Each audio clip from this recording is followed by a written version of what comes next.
Start करते हैं। Start करने से पहले मैं बता दूं कि बिल्कुल ज़ीरो से मैं आपको इंग्लिश सिखाने वाली हूँ। जैसे सबसे पहले बिल्कुल ज़ीरो, आपको कुछ भी नहीं आता तो सबसे पहले मैं आपको अल्फ़ाबेट्स बताऊंगी।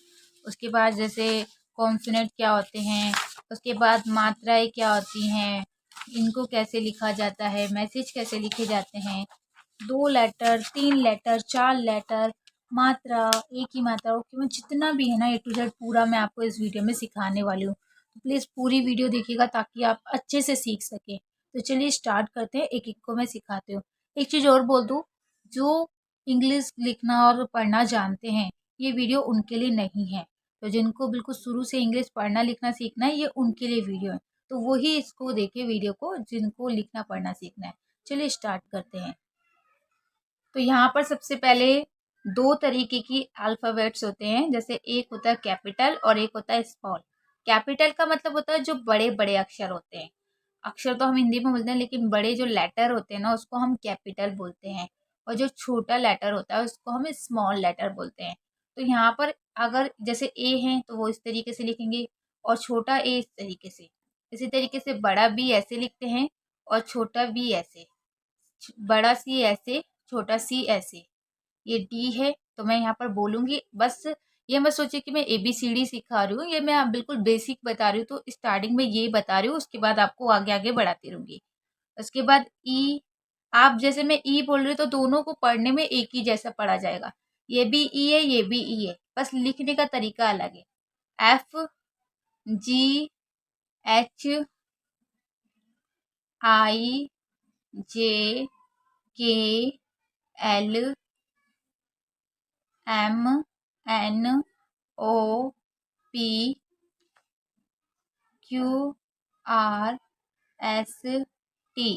ठीक है। उसके बाद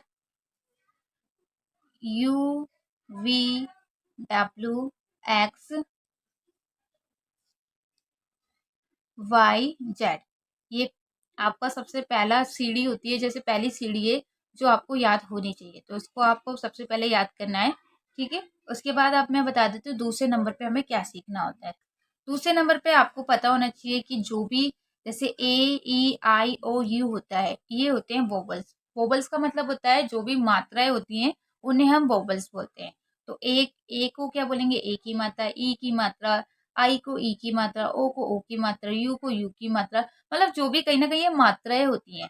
तो ये 5 हमारे वोबल्स होते हैं। और बाकी हमारे जितने भी होते हैं वो कॉन्सोनेंट होते हैं, यानी कि कॉन्सोनेंट भी पढ़ सकते हैं, कॉन्सोनेंट भी। वो कौन कौन से होते हैं, जैसे बी। यानी कि एक सिंपल ट्रिक मैं आपको बता दूं, मात्रा को छोड़ के जो भी होंगे, यानी कि वोबल्स को छोड़ के जो भी बचे वो सब हमारे कॉन्सोनेंट होते हैं।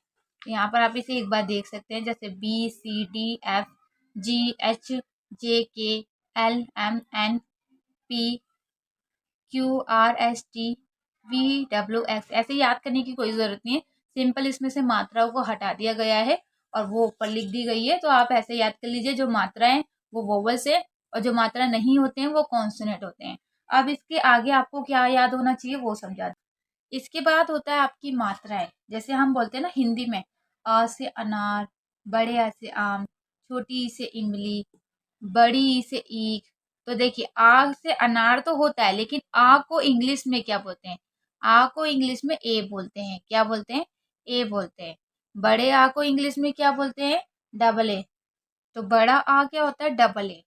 इसको आप सिंगल ए भी लिख सकते हैं, डबल ए भी लिख सकते हैं। जैसे आम में आप देख रहे हैं डबल ए और एम है, ऐसे अनार में अनार तो ए लिखा गया, उसके बाद ना रु, यहाँ पर देखिए आ का डंडा है तो डबल ए लिखा गया है। ठीक है।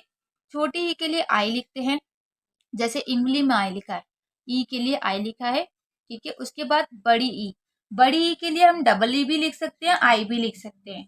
ठीक है। जैसे ईख, तो यहाँ पर हम डबल ई लिखते हैं वैसे तो ई के लिए, लेकिन याद रखिएगा कि डबल ई हम डबल ई के साथ साथ आई भी लिख सकते हैं अगर कहीं भी बड़ी ई की मात्रा होगी। उसके बाद ऊ की मात्रा के लिए यू लिखते हैं, जैसे उल्लू में आप देख रहे हैं यू डबल एल और क्या लिखा है, डबल ओ, उल्लू। बड़े ऊ के लिए डबल ओ लिखा जाता है, जैसे यहाँ पर ऊन में आप देख रहे हैं डबल ओ लिखा गया है। इसी तरीके से री से रीसी। अब आप लोगों को कंफ्यूज रहता है कि मैम री से रीसी कैसे याद रखें, तो मैं आपसे एक ही चीज बोलूंगी, री से रीसी याद करने की कोई जरूरत नहीं है। बस आपको इतना याद रखना है कि जहां भी री की आवाज होगी ना यानी कि री, जहाँ भी री की आवाज होगी वहां पर आपको आर आई लिखना है। वैसे भी आप देखिए रा के लिए आर लिखते हैं, ई के लिए आई लिखते हैं, तो आप बस इतना याद रखिए कि री के लिए आर आई लिखना है। और जो नॉर्मली आप लिखेंगी तो आपको ये नहीं भी याद है तो आप कंफ्यूज मत हुई, ठीक है। लेकिन अगर री से री से आ रहा है तब भी याद रखिए री, हम री बोलते हैं उसको। उसके बाद ए के लिए क्या लिखते हैं, जैसे ए के लिए हम ए आई लिखते हैं। जैसे यहाँ पर ए ई लिख रखा है, वो हम जब स्पेलिंग लिखते हैं जब ज़्यादा लिखते हैं, लेकिन नॉर्मली आपको ए आई याद रखना है। तो कहीं पर भी बड़े ए की मात्रा आएगी या छोटे ए की मात्रा आती है तो हम बड़े ए की मात्रा के लिए तो ए आई लिखते हैं और छोटे ए की मात्रा के लिए सिर्फ ई लिखते हैं। क्या लिखते हैं, सिर्फ ई लिखते हैं। जैसे एक, तो एक में सिर्फ ई है, यहाँ पर इसको मत देखिएगा, ये रॉन्ग है। तो कभी भी अगर सिर्फ ए की आवाज आएगी तो आपको ई लिखना है, यानी कि छोटे ए की। छोटे ए की पहचान होती है जहां पर भी एकदम जल्दी से आवाज आएगी, जैसे एक, ठीक है। उसके बाद बड़े ए की मात्रा, तो कहीं पर भी अगर बड़े ए की मात्रा होती है तो हम उसके लिए ए आई लिखते हैं। इसको मत ध्यान दीजिए, इसमें थोड़ा सा ना मिस्टेक हो गया है तो इसको नोटिस मत करिए, इस पे ध्यान दीजिए। बड़े ए के लिए ए आई लिखते हैं, ठीक है। जैसे ऐनक में आप देख रहे हैं ए आई ने क, क्योंकि ए बीच में जरूर लिखते हैं चाहे आ का डंडा हो या ना हो। उसके बाद ओ की मात्रा के लिए ओ लिखते हैं, जैसे ओखली, ओखली, तो ओ लिखा गया है यहाँ पर आप देख रहे हैं ओ के लिए। और बड़े ओ के लिए ए यू भी लिखते हैं और ए डब्ल्यू भी लिख सकते हैं, लेकिन आप ए डब्ल्यू ना लिखें क्योंकि अभी आप पहली सीढ़ी से हैं, तो मतलब अभी आप स्टार्टिंग कर रहे हैं तो आप ए यू ही लिखें। तो कहीं पर भी अगर आपको ओ की आवाज दिखे तो आपको ए यू लिखना है। जैसे औरत, अंक की बिंदी के लिए ए एम भी लिखते हैं और ए एन भी लिखते हैं। तो कहीं पर भी अगर आपको अन की आवाज आ रही है यानी कि न, तो सिंपल ए एन लिखिए, और अगर अम की आवाज आती है तो ए एम लिखिए। अब इसमें कुछ याद करने की जरूरत नहीं है। अगर आपको कोई अम बोलता है तो आपको खुद ही पता चल रहा है कि उसमें और माँ आ रहा है, तो माँ के लिए एम ही लिखेंगे। अगर आपको कोई अन बोल रहा है तो आपको खुद ही पता चल रहा है कि भाई ना की आवाज आ रही है, तो ना के लिए एन लिख दीजिए।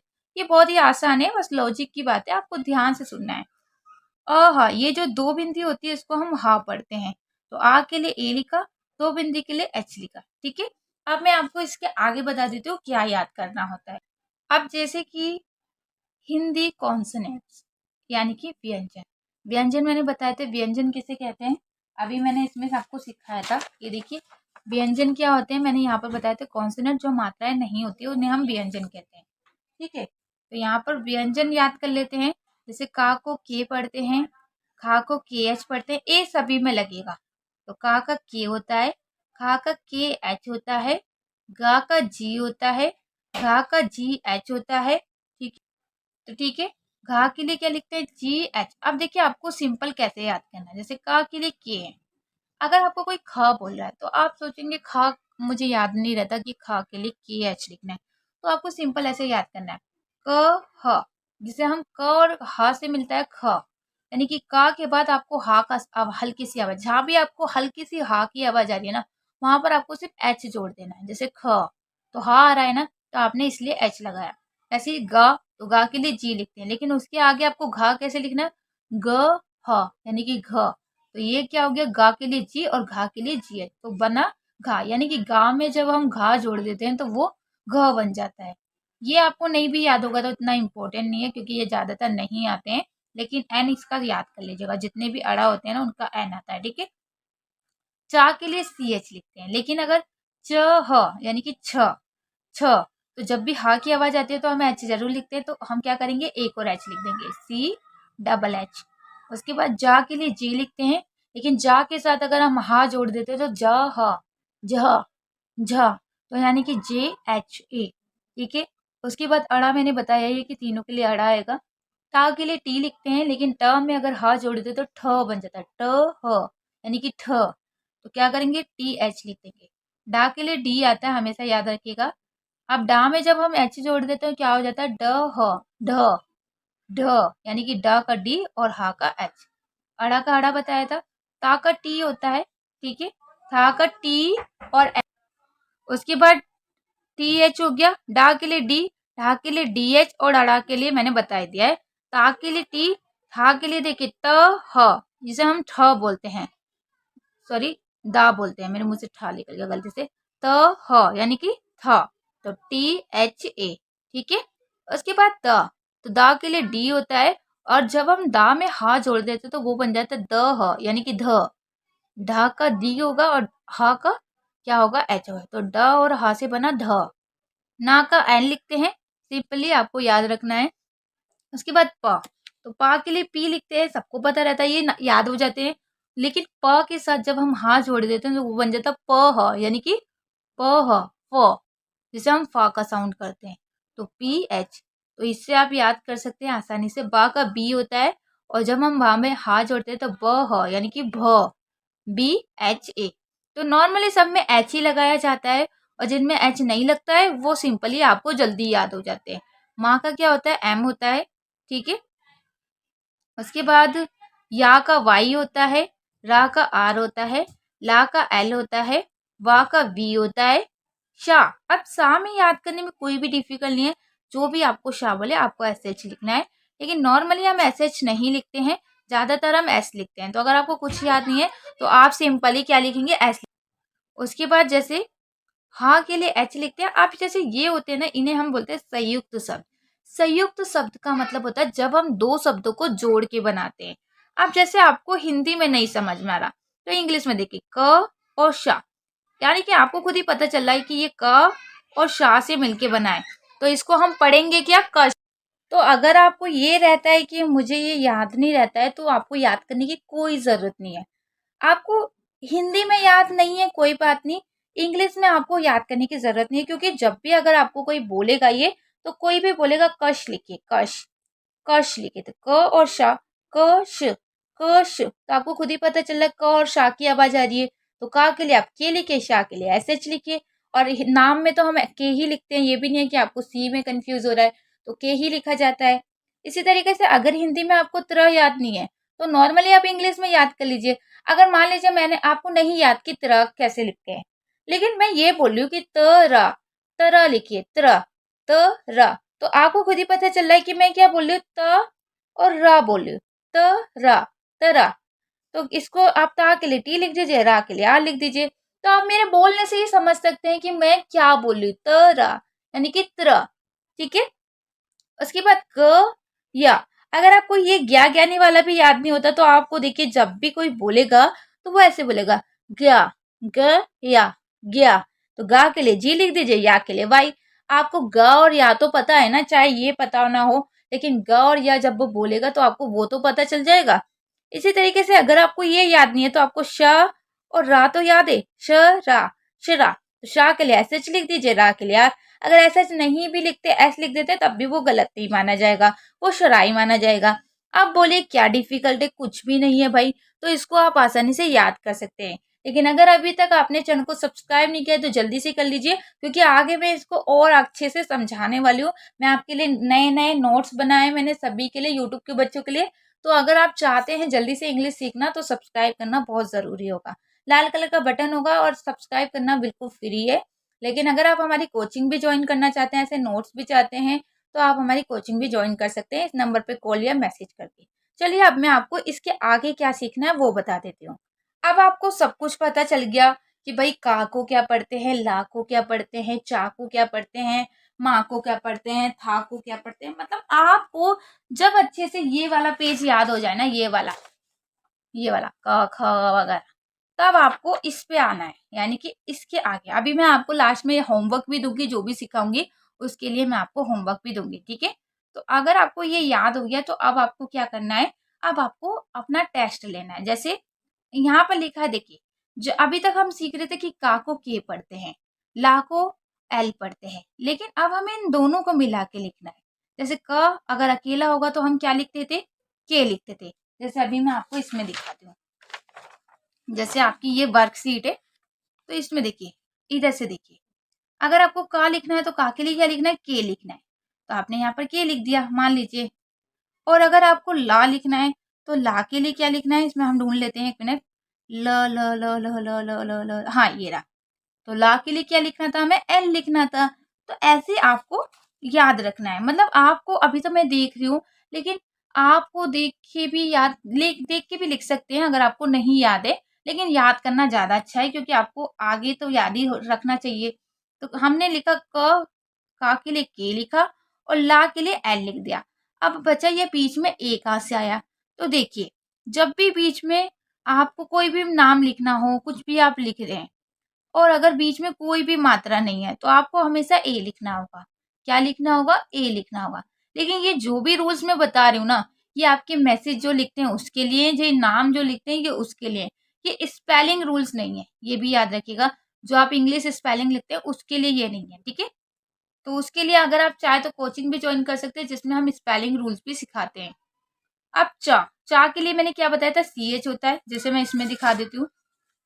अब हमें ढूंढना च और ला, तो हम इसमें चा और ला ढूंढ लेते हैं। जैसे चा के लिए क्या था? सॉरी, चा के लिए हमें CH लिखना है और ला के लिए क्या लिखना था?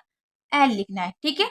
अब हमें पता चल गया कि चा के लिए हमें CH लिखना है, तो हमने CH लिख दिया और ला के लिए एल लिखना है, हमने च ल ऐसे लिख दिया। लेकिन बीच में जैसे मैंने बताया कि कहीं भी अगर कोई मात्रा नहीं होगी बीच में, तो ए लिखना है। तो हमारा हो गया चल। अब हमें लिखना है ज ल, तो जा के लिए क्या लिखेंगे? जा के लिए ढूंढ लेते हैं। भाई जा के लिए क्या था? अभी जैसे आप स्टार्टिंग में याद कर रहे हैं तो आपको नहीं पता होगा। तो जा के लिए जे होता है और हम क्या लिख रहे थे? ज ल। तो अब ला के लिए हमने वैसे भी 2-3 बार लिख लिया तो हमें पता चल गया कि एल होता है। तो अब हम क्या लिखेंगे? ज के लिए जे लिखा, ला के लिए एल लिखा और बीच में जैसे मैंने बताया ए जरूर लिखना है, तो हमने ए खुद ही लिख दिया। अब हमें लिखना है छल, छ और ला। तो पहले हम देख लेंगे छ के लिए क्या लिखा जाता है। तो छ के लिए छ छ छ छ छ छ, हाँ ये रहा। छ के लिए हम लिखते हैं CH यानी कि C और 2 बार H, ठीक है? अब हमें छ का पता चल गया। अब ला के लिए तो हमने कई बार लिखा है तो हमें वैसी नॉलेज हो गई होगी। तो CH लिख दिया और ला के लिए L लिख दिया। बीच में जैसे रूल्स के अकॉर्डिंग आपको ए लिखना है। अब थ ल, तो थल में हम पहले देख लेंगे था के लिए क्या लिखते हैं। थ थ थ थ थ, हाँ ये रहा था। तो था के लिए TH होता है और हमने क्या लिखा? TH लिख दिया। और ला के लिए जैसे हमें सबका पता ही है कि ला के लिए एल लिखते हैं और बीच में ए लिख दिया। अब हमारा हो गया थल। अब मैंने बोला पल लिखे, तो पा के लिए क्या लिखते हैं? चलिए फिर से देख लेते हैं। आप देखने के लिए इसलिए बोल रहे हो, जब आप बिल्कुल शुरू से सीख रहे हैं तो ऐसा तो नहीं है कि आपको वीडियो देखते ही एकदम याद हो जाएगा। आपको थोड़ा तो टाइम लगेगा इसे याद करने में। तो अगर आपको याद नहीं है तो आप ऐसे देख के भी लिख सकते हैं, जिससे आपको खुद ही ऑटोमेटिक याद हो जाएगा कि हाँ किसका मतलब क्या होता है। तो पा के लिए पी लिखते हैं, यहाँ पर हमने देख लिया। अब हमें पहली बारी में तो देख के लिखना है, लेकिन दूसरी बारी में कोशिश करना है कि उसको अच्छे से याद कर लें। तो पा के लिए हमने पी लिखा और ला के लिए जैसे हम लिख ही रहे थे तो एल लिख दिया। बीच में रूल्स के अकॉर्डिंग हमें ए जरूर लिखना है। उसके बाद हमारा बचा फ और ला। तो फा के लिए हम देख लेते हैं। भाई फा के लिए क्या था? फ फ फ फ फ, फा के लिए देखिए यहाँ पर PH है। अब आप बोलें कि क्या हमें PH लिखना है? नहीं, PH हम नाम में नहीं लिखते हैं। अगर आप कोई भी नाम लिख रहे हैं तो उसमें F लिखिए, PH मत लिखिए, मेरी सलाह से अगर चले तो, ठीक है? इतना याद। तो जैसे फ के लिए आपको मैंने क्या बताया, यहाँ पर PH लिखा गया है, लेकिन आप PH की जगह अगर F लिखेंगे तो ज़्यादा अच्छा है। वैसे आप PH भी लिख सकते हैं, गलत नहीं माना जाएगा, लेकिन अगर आप F लिखते हैं तो ज़्यादा अच्छा है क्योंकि हम नॉर्मली F ज़्यादा लिखते हैं। लेकिन दोनों में से कोई सा भी लिखेंगे वो सही है। बा के लिए देख लेते हैं एक बार। बा के लिए क्या था? इसी चार्ट पेपर में से बा के लिए B लिखते हैं। समझ में आ गया? आपको ऐसे ही याद करना है। तो बा के लिए B, ला के लिए एल, बीच में ए लिखना है, ठीक है? इसके बाद ना के लिए एन लिखते हैं, ठीक है? एक बार लास्ट वाली देख लेते हैं, ना और हा दोनों को देख लेते हैं। ना के लिए क्या लिखेंगे? तो जैसे ना के लिए क्या है? एन है, तो अब हम इसे पेज को हटा देते हैं। तो हमने एन लिखा और ला के लिए एल लिखा और बीच में ए, जैसे मैंने बताया हर जगह लिखना ही होगा। हा के लिए एच और ए एल, ठीक है? अब हमें 2 लेटर वाले जो भी हैं अक्षर वाले जॉइंट हिंदी लेटर, तो हिंदी लेटर को ज्वाइन करा और यहाँ पर हमने इंग्लिश लेटर को ज्वाइन करा। तो अब आपको उम्मीद करती हूँ यहाँ तक तो आपको लिखना आ गया होगा। अगर आप नहीं सीखे तो मैं कुछ नहीं कर सकती हूँ, लेकिन हाँ मुझे उम्मीद है कि यहाँ तक आप समझ गए होंगे। अगर अब भी आपको कहीं ना कहीं प्रॉब्लम हो रही है तो वो कहीं ना कहीं इसलिए हो रही होगी क्योंकि आपको ये याद नहीं है। तो आपको ये याद करना ही होगा, तब भी आप सीख पाएंगे, ठीक है? लेकिन अगर आप जल्दी से और ये सारे नोट्स चाहते हैं और आप चाहते हैं कि बिल्कुल आपको एक-एक चीज़ें और अच्छे से समझ में आए, आप हमारे पास कोचिंग करना चाहते हैं, तो आप इस नंबर पे कॉल या मैसेज भी कर सकते हैं। चलिए अब मैं आपको थोड़ा और अच्छे से समझा देती हूँ। अब आपने ये सीख लिया, अब इससे आगे आपको क्या सीखना चाहिए जिससे आप और अच्छे से सीख सके, चलिए वो देख लेते हैं। अब हम सीखेंगे 3 अक्षर वाले शब्द, यानी कि 3 letter words without symbols. Symbols का मतलब होता है जैसे जो भी हमारी मात्राएं होती है हम सिंबल्स बोलते हैं, यानी कि विदाउट का मतलब बिना मात्रा के। ठीक है, तो समझ में आ गया। अब यहाँ पर मैं आपको सिखाती हूँ 3 लेटर के जो हमारे नाम या कोई भी चीज होती है, जो भी हम हिंदी को इंग्लिश में लिखते हैं, जो भी शब्द होते हैं, अक्षर वगैरह जो भी होते हैं, उनको कैसे लिखते हैं। जैसे नमक, सबसे पहले मान लीजिए आपको नमक लिखना है, तो आप अगर शुरू से सीख रहे हैं तो आप उसे तोड़ दीजिए। जैसे हिंदी हम कैसे सीखते हैं, अब जब आप छोटे थे तो आपको आपकी टीचर हिंदी ऐसे ही सिखाती थी, नमक। तो ऐसे आपको इंग्लिश सीखनी है, तो पहले न को अलग करना है, तो ना के लिए एन लिखेंगे, फिर आपको माँ के लिए एम लिख देना है और का के लिए के लिख देना है। आपने ये तीनों लिख दिए। अब आपको सिंपल क्या करना है, इनके बीच में ए को लिख देना है, क्योंकि आपको मैंने जैसे बताया कि चाहे आ का डंडा हो या कोई मात्रा हो या ना हो, लेकिन बीच में ए लिखना बहुत जरूरी होता है। हिंदी में तो हम बिना किसी मात्रा के लिख सकते हैं, लेकिन इंग्लिश में बिना मात्रा के नहीं लिख सकते, क्योंकि अगर आप ऐसे लिखते हैं तो वो आधा माना जाता है। तो ए हमेशा बीच में लिखना ही होगा आपको। उसके बाद जैसे कमल, तो पहले क के लिए आपको के लिख देना है, फिर माँ के लिए आपको एम लिख देना है, ला के लिए एल लिख देना है। अब बचा बीच की जगह, अब बीच की जगह आपको भर देनी है ए से। ठीक है, अब आपको क्या लिखना है, कलम, तो का के लिए के लिखना है, माँ सॉरी ला के लिए एल लिखना है, माँ के लिए एम लिखना है। अब बची बीच की जगह उसमें ए भर देना है।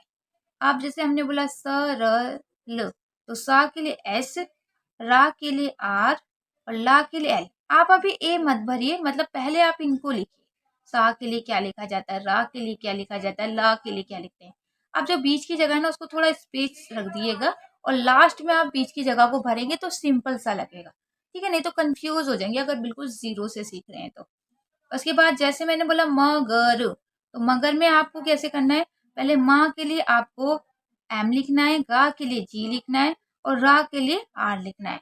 हमेशा याद रखिए किसी भी नाम में हमेशा गा के लिए जी लिखा जाता है। आप ये मत सोचिए कि जा के लिए जी लिखा जाता है, नहीं, नाम वगैरह में जी को कभी नहीं लिखा जाता है, जे लिखा जाता है। तो यहाँ पर बीच में आपको ए भर देना है। अब जैसे मैंने बोला न रम, तो ना के लिए एन लिख देना है, रा के लिए आर लिख देना है, माँ के लिए एम लिख देना है। बीच में आपको ए फिल कर देना है, यानी कि ए को भर देना है। अब जैसे मटर, तो माँ के लिए एम लिखेंगे, टा के लिए टी लिखते हैं, रा के लिए आर लिखते हैं। अब हमने एम टी आर लिख दिया, बीच में ए को भर देना है। न कल, नकल, तो ना के लिए एन, का के लिए के, ला के लिए एल, तो ये हो गया। अब इसी तरीके से चमन हो जाएगा, चा के लिए सी एच। ये दूसरा पेज है मेरा, वो मैं दिखाती हूँ, सॉरी ये थोड़ा सा ना वैसा पेज आ गया तो आपको दिख नहीं रहा होगा, ये वाला दिखा देती हूँ। बात तो वही है, लेकिन आप इसको एक बार देख लीजिए। तो चमक, चमकता, मुझे लगा चमन उसमें अलग तरीके से फील हो रहा था, मैंने ध्यान नहीं दिया। तो ये क्या है, चमक, तो चमक में चा के लिए सी एच, माँ के लिए एम, का के लिए के, बस बीच में ए हमेशा लिखना है। अब देखिए इसका मैं आगे का क्या सिखाने वाली वो बता देती हूँ।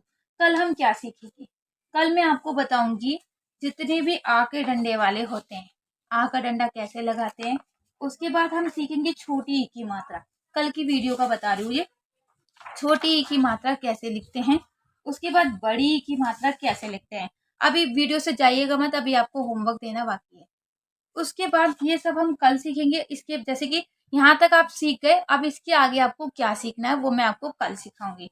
लेकिन अगर आप कोचिंग ज्वाइन करना चाहते हैं तो आप इस नंबर पे कॉल या मैसेज कर सकते हैं। बहुत ही अच्छा ऑफर चल रहा है इस टाइम, अगर आप एडमिशन लेते हैं तो आपको पूरे 1 साल की फीस बहुत ही कम देनी होगी, जो आपने सोची भी नहीं होगी। चलिए अब मैं आपको होमवर्क दे देती हूँ। आपको होमवर्क क्या करना है, मेरा पेज था होमवर्क का, मैं यहाँ पर आपको दिखा देती हूँ। तो ये जो है आपको होमवर्क करके लाना है। एक मिनट, तो ये जो है आप इसका स्क्रीनशॉट ले लीजिए, ये आपका होमवर्क है।